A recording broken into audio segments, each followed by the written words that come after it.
ভারতের উপর 50% শুল্ক আরোপ করেছে যুক্তরাষ্ট্র, যেখানে বাংলাদেশের পাল্টা শুল্ক 20%।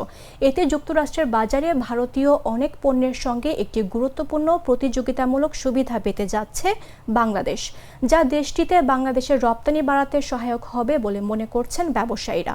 ব্যবসায়ীদের সহায়তা দিতে প্রস্তুত নিচ্ছে সরকারও। বাংলাদেশের রপ্তানিকারকেরা বলছেন, উচ্চ শুল্কের কারণে ভারতীয় রপ্তানিকারকেরা বেশি কিছু পণ্যে প্রতিযোগিতা সক্ষমতা হারাবে, যেখানে বাংলাদেশের জাতীয় নানান পণ্য সুবিধা পাবে। এদেশের সবচেয়ে বড় বাজার তৈরি পোশাকের পাশাপাশি চামড়াজাত পণ্য, কৃষি প্রক্রিয়াজাত খাদ্য, হস্ত ও পাট পণ্য, প্লাস্টিক, হোম টেক্সটাইল, আসবাব সহ বেশ কিছু পণ্যের মার্কিন ক্রয়াদেশ বাড়বে।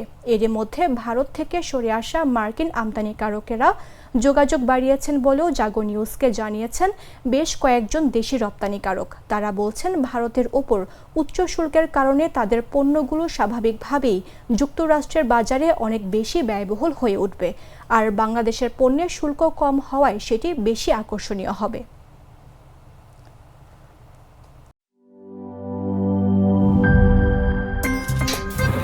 আমার একটা স্মার্ট সিদ্ধান্তে 25% গ্যাসের খরচ কমেছে। ভাবছেন কিভাবে?